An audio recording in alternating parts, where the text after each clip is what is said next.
안녕하십니까. 오늘은 제가 여러분들한테 재미난 정보를 하나 알려드리기 위해서 유튜브를 하게 됐습니다. 서초동에서는 오늘 또 검찰개혁을 요구하는 대대적인 집회가 열린다고 하죠. 개국본인지 범국민운동본부인지 조국 장관 문제하고 검찰개혁이 무슨 상관이 있는지 또 집회를 연다고 합니다. 이 집회와 관련돼서요, 재미난 기사가 하나 나왔습니다. 제가 아침에 신문을 보다가 발견했는데 이거는 여러분들하고 같이 공유를 해야 되겠다, 이렇게 해서 신문 못 보신 분들을 위해서 좀 소개를 해드리고, 또 여기에 제 나름대로의 분석을 보태서 말씀 좀 전해드리겠습니다. 오늘 아침 중앙일보에 말이죠, 빅데이터는 알고 있다, 광화문 집회가 서초동 촛불 집회의 4배 규모다, 이런 기사가 전체 한 면을 가득 채워서 권승준 기자라는 사람이 쓴 기사가 있습니다. 저도 언론인 생활을 했지만 이렇게 훌륭한 기사를 쓴 기자가 있나 하고 제가 이 기사를 2번, 3번 봤습니다. 그래서 이렇게 정확하게 빅데이터를 가지고 분석한 것은 제가 처음 보는 것 같아요. 간간히 있었지만.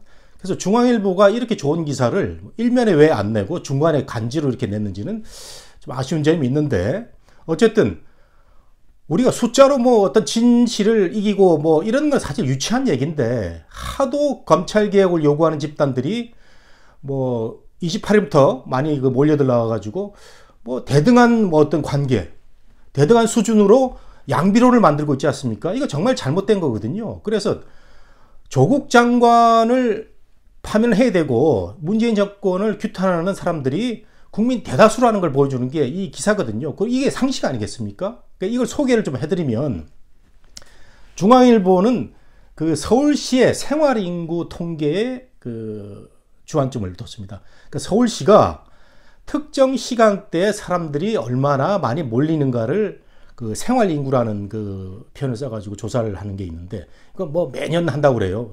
매년 매일.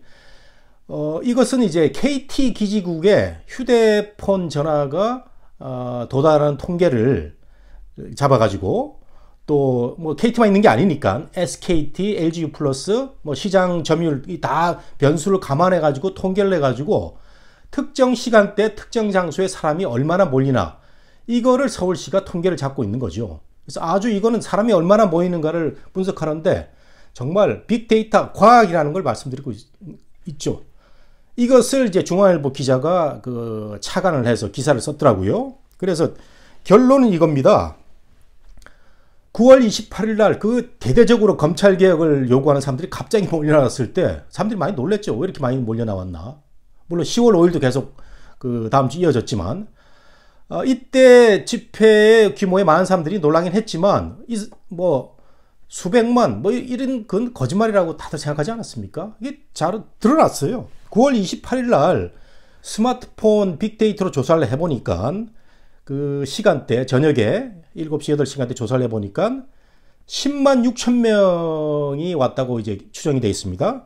10만 6천 명인데 여기서 이제 배경인구를 빼야 된다고 배경인구를 한 3만 잡아가지고 뺐더라고요.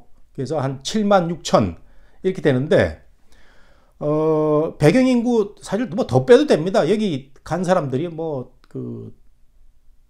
많이 있어요. 또 촛불에 반대하는 세력들도 있고 해서 어쨌든 간에 7만 6천 명 정도로 수치를 파악을 했습니다. 그럼 광화문에는 얼마나 모였느냐, 이렇게 해서 보수들이 또 안 되겠다 싶어 또 몰려나갔죠. 보수뿐만 아니라 우리 건전한 상식을 가지고 있는 우리 국민들이 몰려나가서 10월 3일 개천절날 저도 나갔습니다만은 정말 엄청난 사람들이 몰리지 않았습니까? 그래서 스마트폰으로 이게 빅데이터 분석을 해보니까 40만 명이 모였다고 하는데, 40만 명. 여기서 배경인구 7만 8천을 이제 또 뺐습니다. 배경인구라고 하면은 특정한 이벤트가 있는 그 시점에 모이는 사람들이 아니고 평상시에도 그 시간에 그쪽에서 사는 사람들이라든가 근무를 하는 사람들을 이렇게 빼야 된다, 이렇게 해서 이걸 다 고려해서 그날 모인 광화문 인구가 32만 명이다, 이렇게 얘기를 했어요. 그러면은 산술적으로 계산하면은 4배죠. 4배. 이렇게 해서 중앙일보는 광화문 집회가 서초동 촛불 집회보다 4배 이상 모였다라고 정확히 얘기를 하고 있고요. 또 재미난 숫자는 연령대별로도 분석이 가능한데 태극기 집회에는 60대가 많이 나왔다. 이건 우리가 다 아는 사실이고 그러면 서초동 촛불 집회에는 어떤 사람이 나왔을까? 우리가 흔히들 얘기하면 서초동에는 뭐 젊은 사람들이 많이 나왔을 것이다. 뭐 이렇게 추정을 많이 하잖아요. 근데 알고 봤더니 서초동에서는 40, 50대가 절반을 넘어섰다. 이런 얘기가 나왔습니다. 40, 50대라는 게 무슨 얘기입니까? 충분히 뭐 어떤 당이라든가 민주당이라든가 조직 단체에서 동원 가능한 그런 사람들 아니겠습니까? 그래서 뭐 20대, 30대가 의외로 없었다라는 것도 이 중앙일보는 그 얘기를 하고 있습니다. 근데 저는요, 제가 여기에 대해 분석을 좀 더 해봤습니다. 이거 아주 재미난 얘기인데요.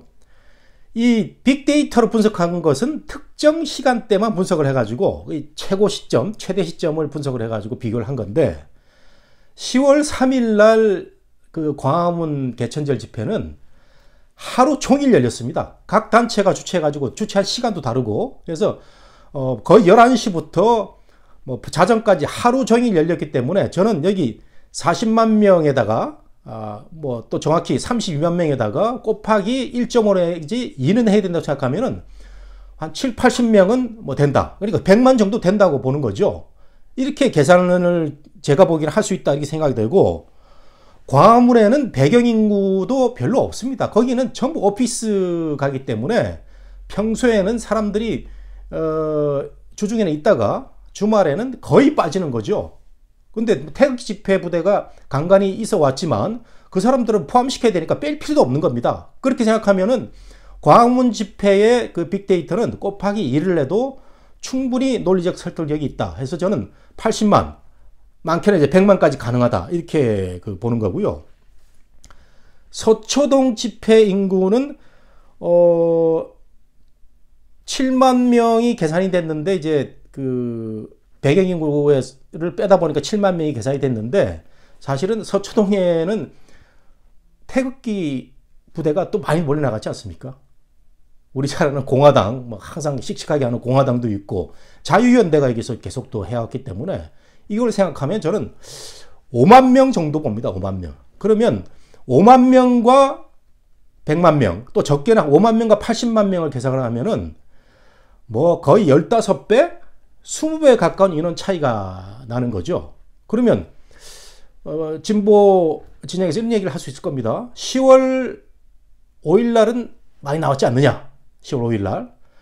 그거를 중앙일보가 분석을 해보니까 10월 5일 날 한 10만 명 정도 계산이 된다고 합니다. 10만 명. 그러니까 10만 명이 모인 것도 우리가 영상으로 보면 어마어마하게 표현이 되는데 10만 명이라고 하더라도 광화문 집회에 32만 또는 제가 분석한 70만, 80만, 100만에 비하면은 7, 8분의 1밖에 안 된다는 이런 얘기죠.